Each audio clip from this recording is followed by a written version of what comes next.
How's everybody today? Good. Well, look, I think, our approach right now, and I don't have a lot to say about the last game. Obviously, every game that we play, there are things that we can learn about ourselves, things we need to improve, things we need to get to correct, and there's no doubt that we have lots of things that we can do relative to the last game. But I think, right now, this is a new season, and I think that what everybody needs to focus on, as a team and as a staff is that, we look forward to the challenges of the future, what we need to do to get ready to play a very, very good team in the SEC championship game. The SEC championship game is a great opportunity for our players. It's a great competitive venue.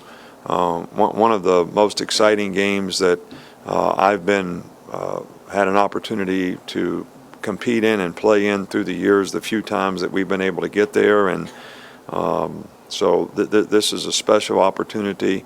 Our conference is very difficult, so this is a pretty significant accomplishment to be in the game, as well as to have an opportunity to have success in a game like this. So that's sort of where the focus, needs to go here. So Missouri is a very, very good team. Coach Pinkel, Gary, has done a very, very good job there, and this is 2 years in a row they won the East, and so they obviously have experience being in the championship game. The quarterback, Matty Mock, does an excellent job of executing their offense. They have, really, really productive receiver in Bud Sasser, and couple good running backs. Marcus Murphy and Russell Hansborough, both are really, really different kind of guys, but both very, very, good players. Their defense is very opportunistic, gets lots of turnovers. They're +9 in turnover ratio, which is really pretty high. They have lots of tackles for a loss, lots of sacks. The front guys do a really good job. Shane Ray and Marcus Golden, both are, guys that, have created a lot of havoc up front for a lot of people this season. So, this is a very, very good team, and I wouldn't expect to play any team in the SEC championship game that wasn't one of the top teams in the country, and we certainly feel that Missouri is one of those teams, the way they're playing right now and having won their last 6 games. Coach, I've got 2. First, about Cam Robinson. You mentioned yesterday he had a shoulder sprain. Is that just going to be day-to-day from now on? Well, Cam's going to try to do some stuff today. We're hopeful that he'll be able to practice tomorrow. But, when guys get hurt like this, you got to see what their day-to-day reaction is to how they can perform, and that's what we'll do in his case. And one thing I know it's going back to the previous game, but just to clarify, what happened on the opening kickoff? What was supposed to happen there, and what happened? It was an onside kick, blooper. Didn't bloop very good, so wasn't very good. Didn't turn out very well, but that was what was supposed to happen. Offensively, did you kind of have to decide that you had to kind of adapt to the times a little bit with some no huddle or pace, or is that personnel driven that you guys are kind of opening up this year? I don't understand the question. Did you feel like with no huddle and tempo and everything that you guys would start doing that more this year and kind of open up the offense to kind of adapt to the times, or is that personnel driven? Or well, we've talked about this quite a bit in the past, so it basically started out this season because of the personnel that we had. The quarterback functions better that way. He's functioned better that way all year, and because of that, I think our whole personality on offense has gotten to where we function better as a group, when we play with some tempo and some pace. So that doesn't mean that we're always going to do it, but it certainly has been something that has been beneficial to us. Our fastball plays that we do run have been effective. So, I think it's been a benefit to us and something that we'll continue to do. And change the subject if I could. The death of the Ohio State player, has shined a little bit of attention on walk-ons. How important are walk-ons to a program, and also to kind of treat them, make sure that they're treated well and respected and everything? Well, I have a tremendous amount of respect for, the walk-ons that we've had through the years and the great job that they've done. Some of them develop into players who end up having a role on the team and playing for you. We have a few on our team this year, but really, they're really the unsung heroes of the entire team because of all that they do through the week to help all the other players get ready to play the game. And mostly that doesn't get noticed much. It certainly is appreciated by our coaches and our staff, and we always recognize the 3 or 4 players on both sides of the ball and special teams who do a good job as Scout Team Players of the Week, we call them.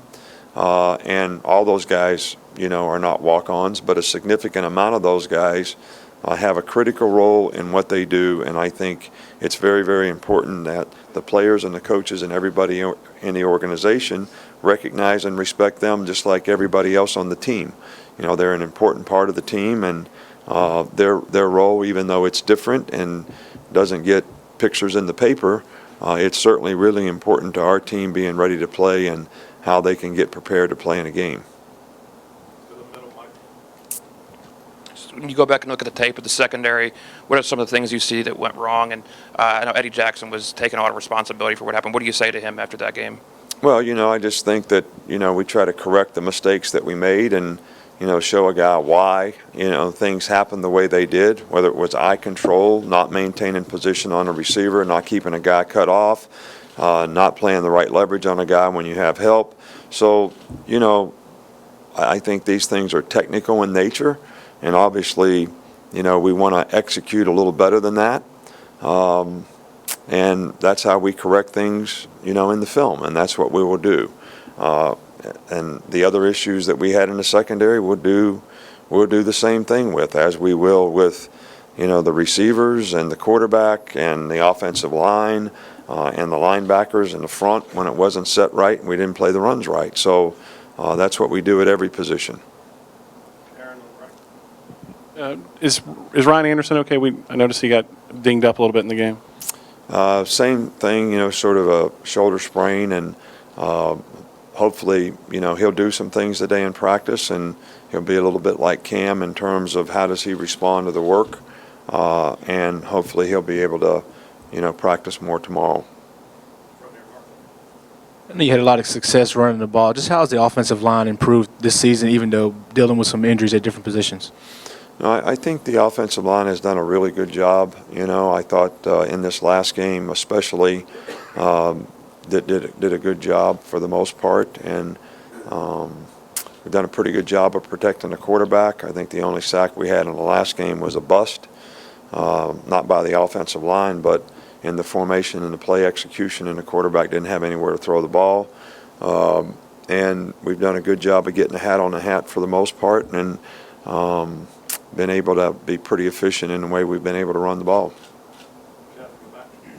Nick, I know last summer I think you had a conversation with UAB coach Bill Clark, and there seems to be a lot of mutual respect there. A couple of reports came out yesterday that they're getting ready to shut that program down. Do you have any thoughts on that situation and what the coaches and the players must be going through? Well, I don't have any thoughts because it's not really what I'm focused on, and didn't even know that. This is really kind of news to me.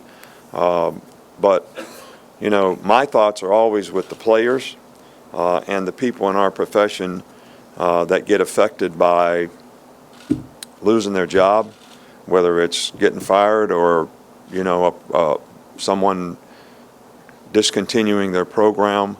I hate to see that for anybody that's in our profession, and I certainly hate to see players have to go through the things that they have to go through when they have to change programs or don't have the opportunity to play where they thought they were going to play. Saying all that, I kind of understand the other side of it too. There's a business aspect to all this that has to make sense to people relative to justifying having athletic programs in general. And that's above my pay grade, and I'm not involved at all in, having any opinion about what should or shouldn't be done. You guys got a couple of big red zone stops in the game, and you've been really good in the red zone this season. What's the key to red zone defense, and what's allowed you guys to be good in that area this year? Well, I think that, we practice down there a lot, because if you play well in the red zone and you don't give up big plays, and the second part of that we didn't do very well in the game, so that was an issue. But you get a little bit hard to score on, even if people can move the ball on you. And that's obviously the thing that we want to be on defense, is be hard to score on.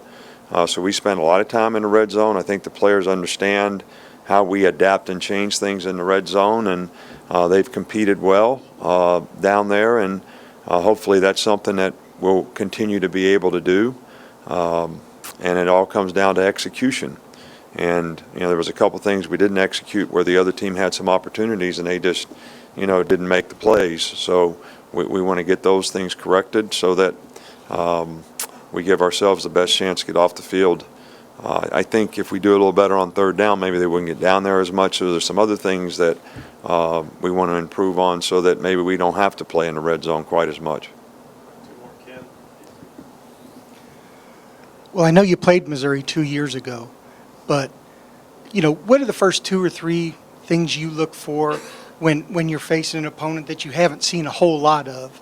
What do you look for when you first turn on the tape? Well, we're kind of looking for strengths and weaknesses, and on offense, defense, and special teams. And, then the second thing you want to do is, how does what you do apply effectively to what they are doing?